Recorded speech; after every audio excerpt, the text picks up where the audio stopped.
दोस्तों बहुत कॉमनली हम देखते हैं कि कंपन की प्रॉब्लम, हाथों में कपकपी छूटना, ट्रेमर्स जिसको कहते हैं साइंटिफिक भाषा में, ये एक ऐसी प्रॉब्लम है जो कॉमनली एनकाउंटर होती है।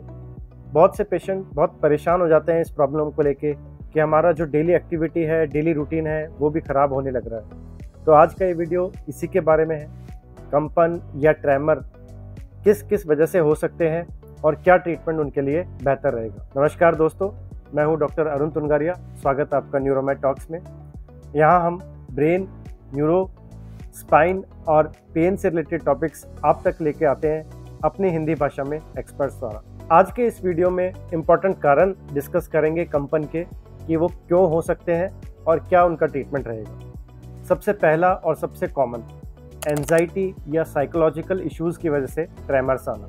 जब कोई पेशेंट को बहुत ज़्यादा घबराहट रहती है, एंजाइटी रहती है किसी भी चीज़ को लेके, नॉर्मली कुछ पेशेंट्स ऐसे होते हैं जो हर चीज़ को लेके थोड़े एंग्शियस रहते हैं, एंजाइटी में ज़्यादा रहते हैं, तो उनको ये ट्रेमर्स आने की संभावना थोड़ी ज़्यादा होती है। अक्सर देखते हैं जब वो ऐसी कोई सिचुएशन में आते हैं, सपोज़ उन्हें पब्लिक स्पीकिंग के लिए माइक पकड़ के कुछ बोलना है, तब कंपन थोड़ा बढ़ जाता है, कंपन वाली स्थिति पैदा हो जाती है। या फिर एग्ज़ाम्स बिल्कुल पास में आ रहे हैं, तब तैयारी इतनी अच्छी नहीं है, तो भी स्टूडेंट्स अक्सर महसूस करते हैं कि कंपकपी हाथों में ज़्यादा आ रही है, ट्रेमर्स ज़्यादा आ रहे हैं। तो ये जो इश्यूज़ है, जो साइकोलॉजिकल इश्यूज़ है, जैसे कि एंजाइटी होना या फोबिया होना, किसी से डर ज़्यादा होना किसी चीज़ से, और वो अगर सामने आ जाए तो तब जो कंपकपी होती है उसे हम कहते हैं एंजाइटी एसोसिएटेड ट्रेमर्स या फिर साइकोलॉजिकल इश्यूज से एसोसिएटेड ट्रेमर्स। इनका इलाज बहुत ईजी है, क्योंकि हमें जो मेन इशू है एंजाइटी या फिर फोबिया, उसको ट्रीट करना है,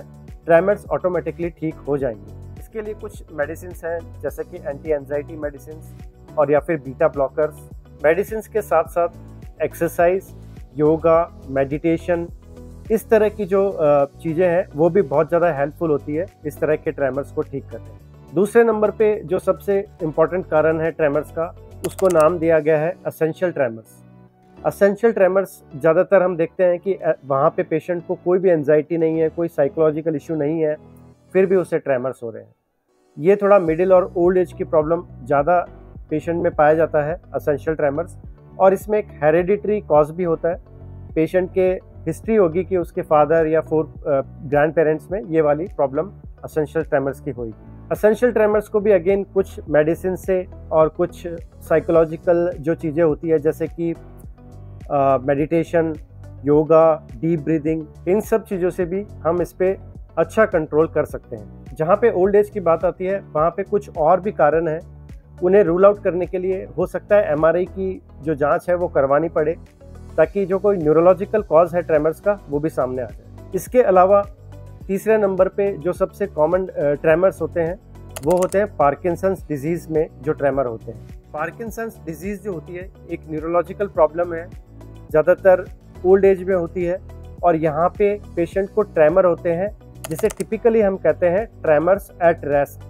मतलब पेशेंट जब रेस्ट पे है, रेस्ट कंडीशन में है, कुछ नहीं कर रहा है, उस समय ट्रेमर्स ज़्यादा होते हैं। और जब वो कुछ काम करने के लिए हाथ अपने आगे बढ़ाते हैं या कुछ एक्टिविटी करते हैं, तब वो ट्रेमर्स अपने आप कम हो जाते हैं। तो ये बहुत टिपिकल होता है पार्किंसन डिजीज़ के जो ट्रेमर्स होते हैं उनमें।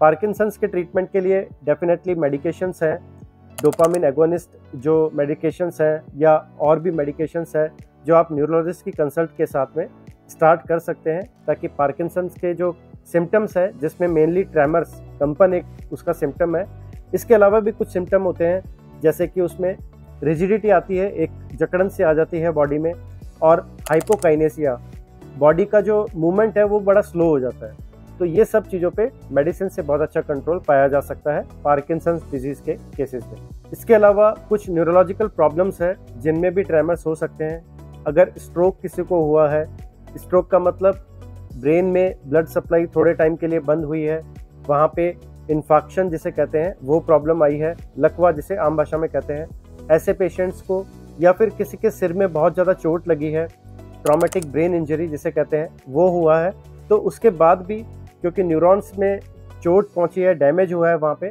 तब भी ट्रेमर्स की प्रॉब्लम सामने आ सकती है। इस तरह के जो ट्रेमर्स होते हैं उन्हें अगेन मेडिकेशन से और एक्सरसाइज, ब्रीदिंग एक्सरसाइजेज, योगा, इन सब चीज़ों से भी कंट्रोल किया जा सकता है। इसके बाद एक ट्रेमर होते हैं जिन्हें कहते हैं इंटेंशन ट्रेमर्स।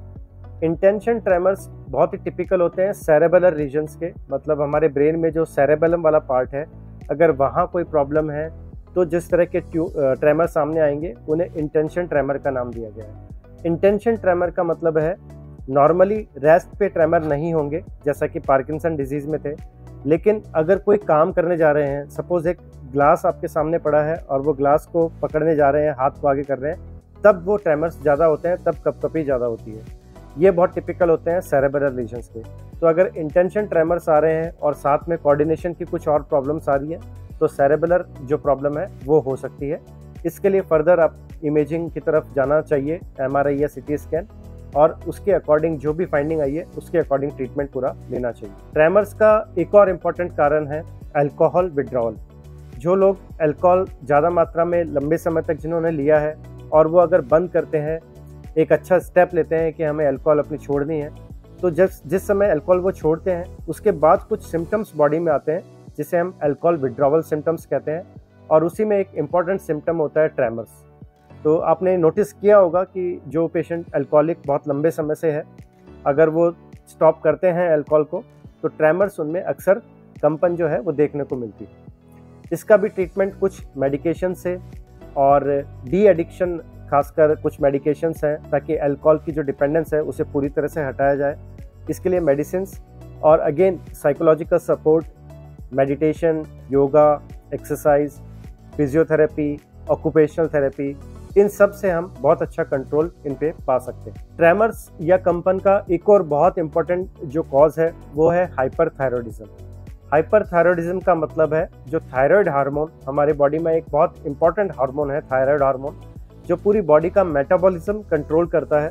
अगर वो ज़्यादा है किसी भी कारण से, या तो कोई ट्यूमर ऐसा है जो थायराइड हार्मोन को बहुत एक्सेसिवली प्रोड्यूस कर रहा है, या जो लोग थायराइड की मेडिसिन पे हैं वहाँ पे मेडिसिन का कुछ गड़बड़ हुआ है और हार्मोन का लेवल बढ़ा है, तो अगेन हाइपर थायरॉयडिज्म की स्थिति आएगी और वहाँ पे पेशेंट ट्रेमर्स के रूप में प्रेजेंट करेगा। तो जिन पेशेंट में डाउट है कि कुछ हार्मोनल प्रॉब्लम है, वहाँ थायराइड हार्मोन का टेस्ट ज़रूर कराना चाहिए और उसके अकॉर्डिंग जो एंटी थायराइड मेडिकेशंस है वो लेनी चाहिए ताकि इस ट्रेमर की प्रॉब्लम को हम दूर कर सकें। एक और जो इम्पोर्टेंट कारण है ट्रेमर्स का या कंपन आने का, वो है कुछ ऐसी मेडिकेशंस होती है जिनका साइड इफेक्ट जो होता है वो ट्रेमर्स के रूप में सामने आता है। कौन सी है ये मेडिसिन्स?